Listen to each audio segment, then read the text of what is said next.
Lundi, le 11. Ben là, la semaine passée, c'est une semaine de 4 jours. Il n'y a pas d'excuses. Hein? Ça part cette semaine. La nouvelle, la vraie rentrée, c'est cette semaine. Bienvenue à Prenant votre café.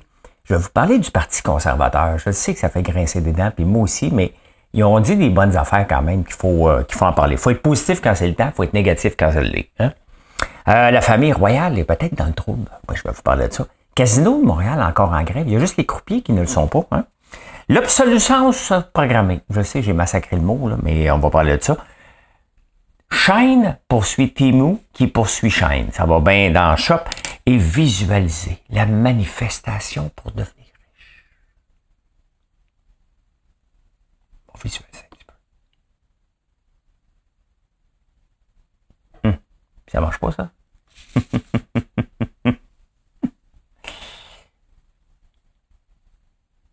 Qu'est-ce qui ne marche pas ici? Ah ben oui. Attendez un peu, hein? Ça arrive. On recommence tout ça. On recommence tout ça.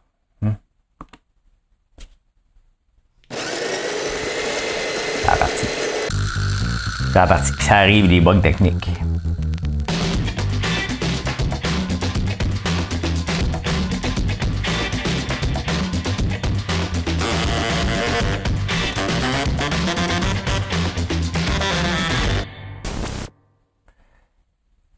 J'aurais pu recommencer, parce que ça fait 2-3 fois que je recommence, mais ça me tentait pas.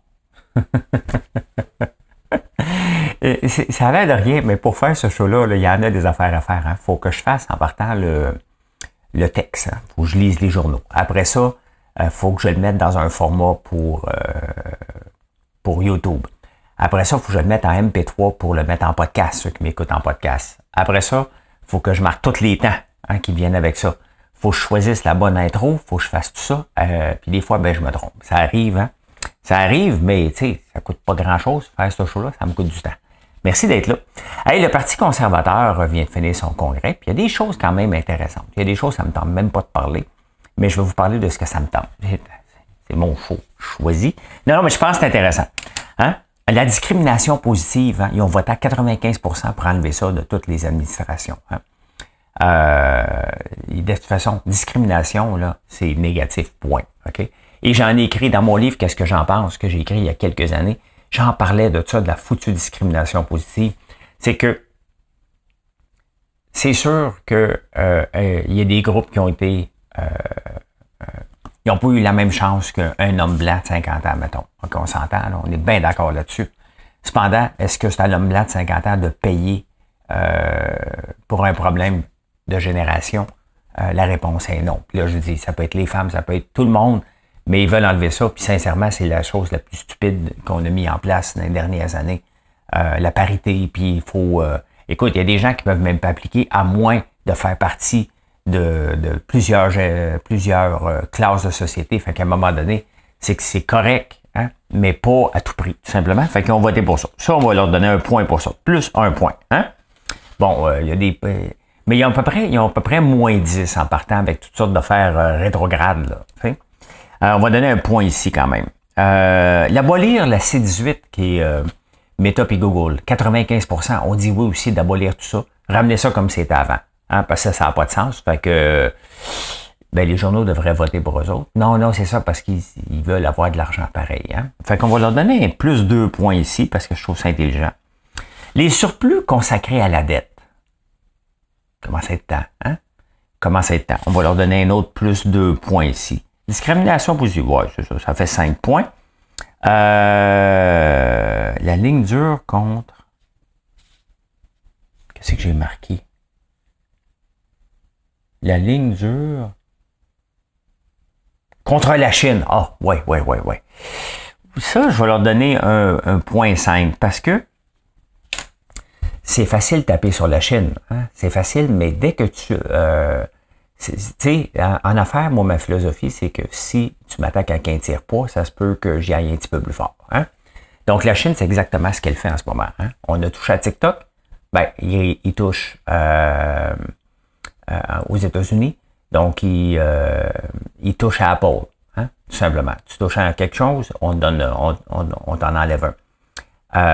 Si on veut faire la ligne dure avec la Chine, peut-être qu'on devrait au moins avertir les entreprises qui vont faire avec la Chine, que je ne fais pas partie, là, que on va arrêter d'exporter parce que là, on va leur serrer les ouïes un peu.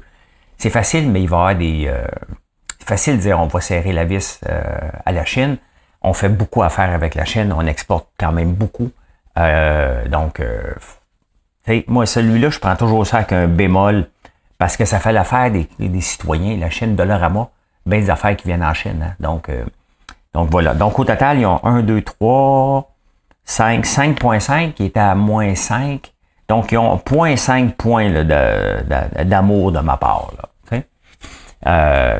et je suis, tu sais, l'affaire, c'est que je suis tellement tanné de voir Justin Trudeau dépenser sans compter que je pense non seulement à ma génération, mais aux 8 générations qui s'en viennent, il va y avoir un fossé à payer. Hein? Très, très cher. Donc oui, il faut remettre de l'ordre dans les finances publiques et ça presse solide. Donc voilà. Hein? Dernière heure, la famille royale est peut-être dans le trouble. Hein? Le roi Charles, l'année passée, il est nouveau puis il va être sympathique. T'sais. Fait qu'il dit on a peut-être joué un rôle, on a un passé trouble concernant la traite des esclaves. Fait que là, les pays des Caraïbes qui sont issus de l'esclavage, on dit un peu, ouais. Tu avais passé trouble, donc tu nous aurais exploité. Fait que là, ils poursuivent. Hein? Ils ont dit, il l'a dit. Hein? Dit, c'est dit. Donc, lui, ça n'a pas tombé dans l'oreille d'un sourd. Fait que, ouais, il y a un procès qui va... je ne sais pas si ça va se rendre au procès, mais les pays des Caraïbes poursuivent la monarchie pour l'esclavage dont ils ont eu lieu. Hein. Aux États-Unis, il y a ça aussi en Californie. Hein. On parle de 1 ou 2 millions par habitant noir. Donc, on parle d'un traitement de plusieurs trilliards de dollars, tout simplement, aux États-Unis. Donc, il y a beaucoup de procès qui s'en viennent là-dessus. Hein? Quand même, hein? Quand même. Hey, la course vers la Lune, c'est intéressant.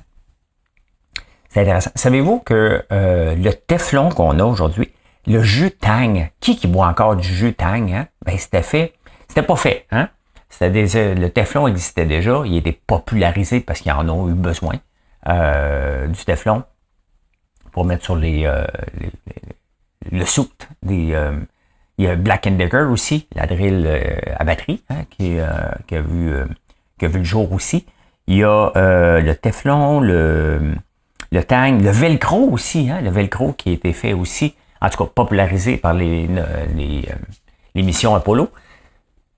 Qu'est-ce qui va arriver maintenant? Parce que là, on a l'Inde, hein, ça coûtait rien aux autres envoyer quelque chose. Là, il y a le Japon cette semaine qui va envoyer. Il y a la Chine qui est là. La Russie s'est écrasée. Les États-Unis, nous, le Canada, non, il n'ira pas là. De toute façon, ça va coûter des milliards et l'Inde est capable de le faire pour 15 millions, là, 25 millions. Corée du Sud, quand même, qui est une puissance. C'est bizarre qu'ils n'ont pas été parmi les premiers nouveaux pays à aller vers la Lune parce que, au point de vue techno, la Corée du Sud est très avancée. C'est le pays qui a le plus de robots aussi. Donc, eux autres aussi, ça en vient quand même. Ils travaillent là-dessus. Donc, il va y avoir des nouveautés. Tu sais, quand on exploite ou on essaie des nouveautés technologiques comme ça, il y a des choses qui vont faire partie dans 25 ans de notre style de vie qu'on s'en rendra pas compte, mais qui va peut-être avoir servi à aller sur la Lune. Mais qu'est-ce qu'on va faire? Hein? Est-ce qu'on aura une nouvelle course? On va ramener des minerais? Ça coûte cher, là, on va ramener des affaires. Là. Donc, à suivre. Hein? Au Québec.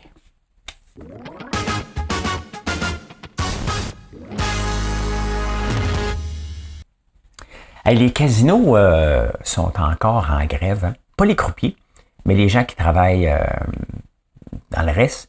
Et les casinos continuent de fonctionner. Hein? Et là, ils sont... Tu sais, qu'un syndicat, quand il ne sait plus quoi faire, là, il va dire qu'il y a des briseurs de grève. Fait que là, les gens des syndicats viennent voir et disent « Tu es un briseur de grève ou tu es un cadre, donc tu dois travailler. » Donc, si ça fait 10 semaines qu'ils sont capables de fonctionner, 100 100 employés. Qu'est-ce que ça veut dire sur le nombre d'employés qui travaillent au casino? Hein? Qu'est-ce que ça veut dire sur le 1100? Ça veut dire qu'il y en a trop. C'est ça, là. Il y a juste trop d'employés. C'est ça que ça veut dire. Là, ils capotent parce que là, Et ça m'a fait réagir parce que j'ai vu une compagnie de centre d'appel qui prend les appels pour le casino. J'excelle. J'excelle, quand je me suis lancé en affaires, J'excel était en faillite en 2003, quand je me suis lancé dans le domaine des centres d'appel, puis il existe encore aujourd'hui. Là. Donc, bravo à ça. À eux, on avait déjà essayé de se fusionner ensemble, puis ça n'avait pas marché les discussions. Après que ça est sorti de la faillite, là, on les avait rencontrés en 2004-2005. Et mais c'est ça, ils prennent les appels du casino. Ça m'aurait fait rire si c'était, mettons, Télétech qui est l'ancien Atelka, la compagnie qu'on a fondée, genre chez moi. Donc, ils prennent les appels, puis ils disent, eux autres, ils prennent nos appels, on va débarquer. Tu sais, à un moment donné, il faut laisser les entreprises autonomes, là, quand même. Tu sais, J'excel, on lui demande, veux-tu prendre les appels du casino? Oui, je vais prendre les appels du casino. Point final. Allez pas déranger les compagnies, il va aller voir le boss qui a donné le contrat, si c'est le cas. Mais il les prenait déjà d'avance. Donc, voilà. Hein? Donc, et là, l'autre problème, c'est qu'ils disent le gouvernement est de mauvaise foi. Donc, si le gouvernement est de mauvaise foi, le gouvernement a un budget à respecter. L'Auto-Québec a un budget à respecter. Le casino, on s'entend que c'est pas vital dans notre économie. Là. C'est vital au point de vue rentrée d'argent. Mais, tu sais, si le gouvernement n'a pas appuyé, c'est quand même indépendant un peu. Et c'est pas comme un système de santé. Là. Fait que là, ils disent, il y a une mauvaise foi puis il veut pas négocier. Mais c'est sûr qu'après 10 semaines, ça commence à taper du pied. Puis d'après moi, ça peut bien continuer 2-3 ans. Là, et s'ils sont capables d'opérer sans les 1100 employés, ben, tout bad. Là. Tu sais, à un moment donné, quand tu vas en grève, c'est pas que tu vas obtenir tout le temps ce que tu veux. Là. Ça se peut que tu rentres la tête entre tes deux jambes et tu dis on n'a pas eu ce qu'on voulait. Il y a ça aussi. Là. La grève n'est pas toujours finie d'un côté juste pour les syndicats. Hein. Ça se peut que ça finisse mal aussi. Puis on envoie des cas. Il y a une entreprise aux États-Unis, une mine, sont rentrés 2 ans après avec une diminution de salaire parce que le marché avait changé. Il y a ça aussi. Hein? Il y a ça aussi. Tomber sur la tête.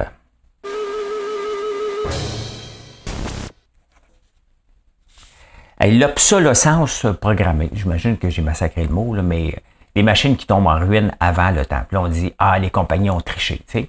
Il y a une étude qui a été faite à McGill, donc ici, à Montréal, sur 1216 cas qui sont allés devant la justice pour l'obsolescence programmée. Aucun n'a été capable de le prouver en tant que tel. Hein, d'obsolescence programmée. T'sais, dans un monde ultra compétitif, là, pensez-vous vraiment que les compagnies ont avantage à mettre un timer pour dire « OK, après 2 ans, c'est terminé. Hein? » Ben non. Hein? Sauf qu'on achète un prix. Faut pas l'oublier. Là. On n'achète pas un lave-vaisselle. On achète un lave-vaisselle, combien ça va nous coûter par mois. On achète un auto, combien ça va nous coûter par mois. On n'achète pas un prix. Donc, on achète un prix, mais on achète souvent une mensualité, simplement. Et ça se peut que ça soit moins cher. Moi aussi, j'en ai acheté des lave-vaisselles qui étaient pas chers, puis ça valait pas cher non plus. Hein? Donc, il y a un projet de loi de Simon Jolin-Barrette. Encore, tu sais, à un moment donné, il va falloir arrêter avec des projets de loi, des projets de loi, des projets de loi, des projets de loi. Ça va juste remplir les cours de justice. Hein? Donc, qu'une machine doit durer tant de temps. D'ailleurs, dans l'article, il parle de la cour des petites créances, qui est la cour à scrap de l'obsolescence programmée. Et bien, les juges, ça dépend du juge. Je vous le dis souvent, quand vous allez devant un juge, pensez pas à la justice, pensez à ça dépend du juge. Hein? Un juge à cause des petites créances évalue qu'un frigo, c'est 12,9 mois. Donc, s'il y a 12 ans, 9 mois. Donc, s'il y a 12 ans, ton frigo, le juge va dire, il aurait dû toffer 9 mois de plus, t'as 50$. Va-t'en chez vous, merci, bonjour. Hein? Une machine à laver, c'est 9,7. Hein? Et un téléviseur, 9,85 ans.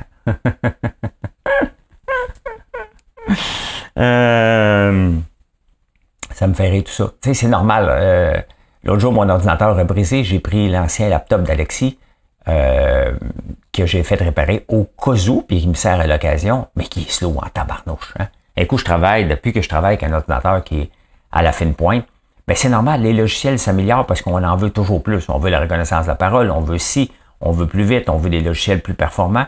C'est normal, c'est pas de l'obsolescence programmée. C'est qu'à un moment donné, ils sont juste plus capables, au point de vue mémoire, de supporter ça, les ordis. Donc, voilà. Hein? Un autre projet de loi bidon de Simon Jolin-Barrette. D'ailleurs, lui, il tue le prochain premier ministre. On le voit plus tellement. Hein? À un moment donné, c'était la star. Là, c'est celui des causes perdues un peu plus. Hein? Finance.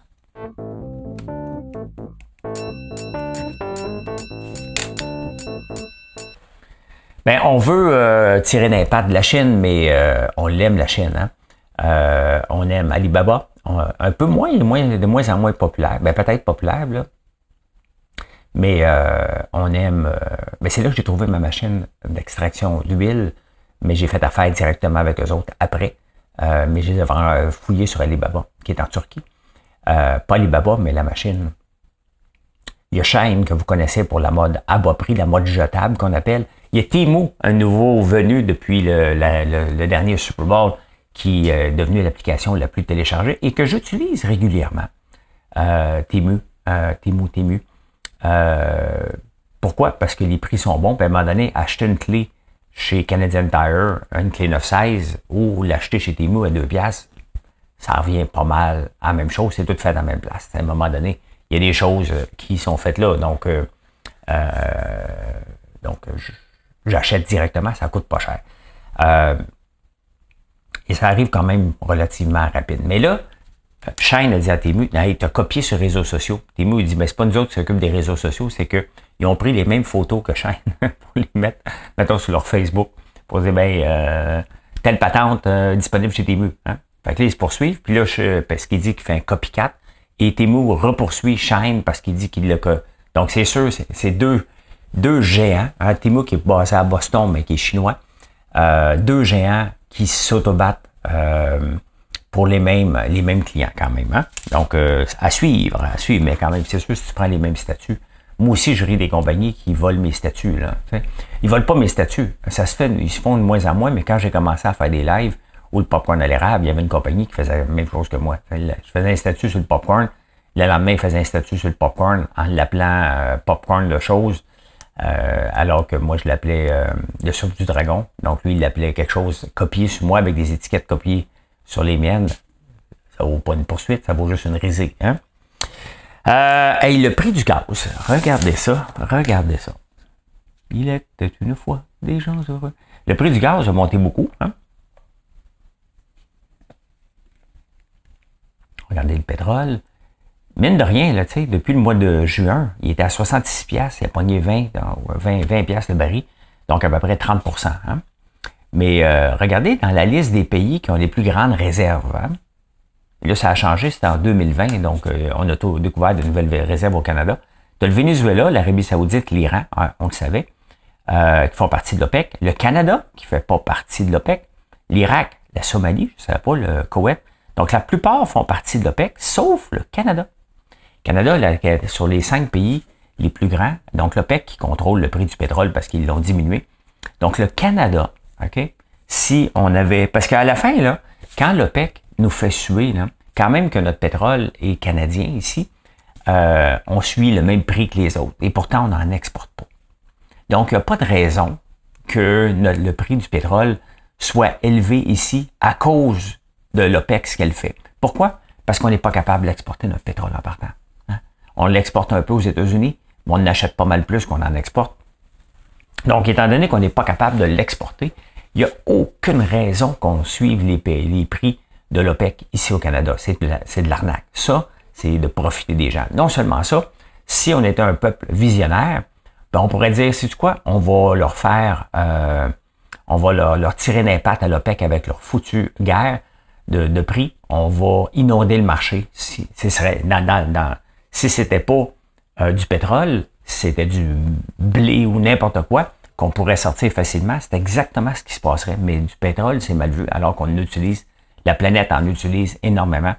Regardez le chiffre ici, 111. Maintenant, c'est rendu à 188 avec les nouvelles réserves qu'on a. Donc, c'est les années de production en réserve. Donc, les Venezuela en a pour 1500 ans. Hein? Le Canada est rendu à 188 ans avec les réserves qu'on a. Donc, oh my God, je l'avais enlevé. Attendez un peu. Voilà. Regardez ici, 188 ans. 111 ans, mais c'est rendu à 188. Ici, c'est rendu, je sais pas, 1500 ans. Hein? L'Arabie Saoudite n'en a que pour 76 ans. Donc, si vous avez 10 ans aujourd'hui, vous m'écoutez, et l'espérance de vie, quand vous allez décéder, devrait être 86, 87 ans. Donc, vous allez voir l'Arabie Saoudite ne plus avoir de pétrole. Hein? Et c'est pour ça qu'il se diversifie maintenant dans le tourisme. Tout ça pour dire que on a des réserves ici, on est autonome et pourtant, on se fait avoir avec les prix de l'OPEC. Il n'y a aucune raison. Fait que quand je vois que Poilievre veut l'exploiter un petit peu plus, le pétrole, je suis obligé de dire qu'il a raison. Je suis obligé de dire. Ça ne veut pas dire qu'on va polluer plus la planète. Hein. Ça veut juste dire que les gens qui ont besoin de pétrole, encore bien du monde, vont prendre le nôtre, tout simplement. Hein. Envoyer ça dans l'univers. Il y a un nouveau trend sur TikTok qui est manifeste. Donc, t'envoies des manifestations. Il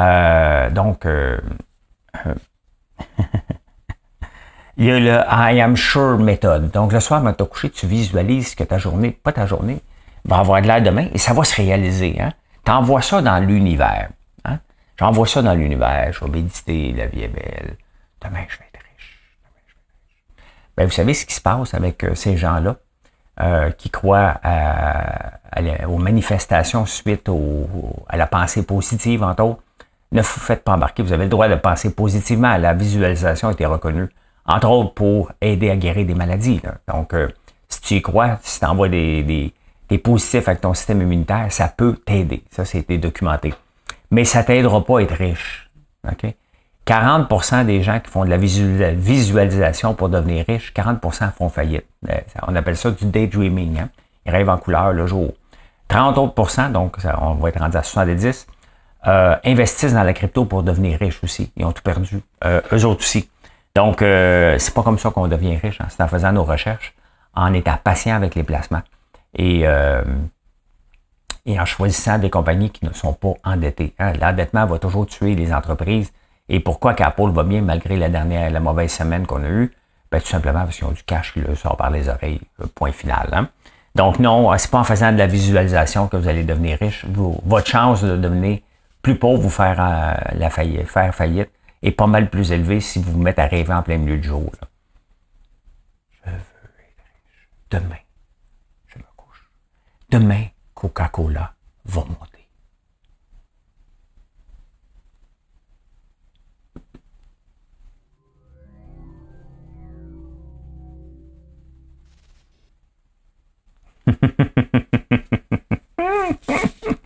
Je pense que ça n'a pas marché d'insolite. Je pense que j'ai de la misère avec mon son aujourd'hui. Ben, c'est ça marche pas comme ça, pantoute. Hein? T'es beau, t'es fait, t'es capable. Hein? Hey, c'est en ce moment, c'est les Invictus Games, je pense en Allemagne. Et le porte-parole officiel, c'est Harry, le prince Harry. On l'appelle-tu encore le prince? Harry et Meghan. L'Invictus Game, c'est les games c'est un peu comme les Paralympiques. C'est tous les militaires et les vétérans qui ont été blessés au combat, tout simplement. Ils font des jeux olympiques et ça se passe en ce moment.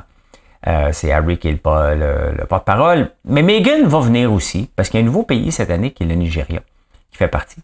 Et ben écoute, elle a fait faire son test Ancestry et d'ancêtre, et elle a 43% de Nigériens par ses parents. Donc, elle va prendre pour le Nigeria cette année. Donc, elle ne prendra pas pour l'Angleterre. Donc, ni les États-Unis, elle va prendre pour le Nigeria. C'est ça qui est ça. J'ai jamais fait faire le test. L'avez-vous fait faire, vous autres, ce test-là? Voir si j'ai un peu de combien de français que j'ai en dedans de moi. Français chiant que j'ai en dedans de moi. C'est parce que il y a un Français qui a vu la recette de croustade qu'on a mis sur les réseaux sociaux, entre autres sur YouTube. Puis il me dit, moi j'ai déjà habité à Montréal, puis tu mets trop de sirop d'érable dans ta croustade, c'est pas comme ça qu'on l'a fait. T'sais. Je suis français et vous nous aimez les chefs français parce que nous, on est meilleurs que vous. Hein? La discussion est sur YouTube, vous pouvez la voir en dessous de la recette de croustade. Fait que j'ai dit, ben non, nous on le fait comme ça. T'sais. Ouais, mais vous connaissez pas, vous ne parlez même pas anglais. Hein? Ben, je dis, écoute, puis nous autres, les Français, on est chiants.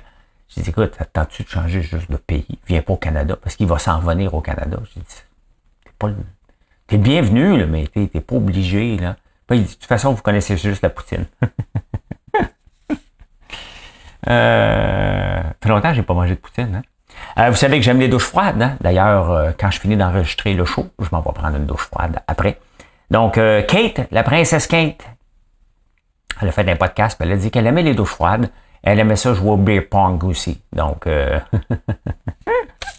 tout de suite, hein, quand il y a des douches froides, on dit oui, ça peut être bon pour la santé, mais à tous les jours, il y a des gens qui décèdent à cause du choc thermal aussi de la douche froide. Donc, commencez avec une douche tiède. Hein? Mais quand même, je vous dis que c'est ça. Hein? Vous savez qu'il y a eu un sous-marin qui s'est implosé en allant voir le Titanic. Hein? Puis c'était des milliardaires qui avaient là-dedans, une coupe. Il y a un humoriste en Angleterre qui a décidé de faire des jokes. Il dit c'est drôle quand même quand des milliardaires meurent. Hein? Tu sais, les humoristes ici aussi, là, on rit bien des gens riches, donc, dont je fais partie. Là. Les humoristes aiment bien rire de moi. C'est facile, tout simplement, puis je m'en fous un peu. Mais tu sais, il y a des gens qui sont décédés. Tu sais, quand il y a des gens qui décèdent, peut-être on prend une petite pause sur les jokes plates. Hein? Et qu'est-ce que ça fait que la personne, son portefeuille? Hein? Est-ce que ça t'en enlève à toi?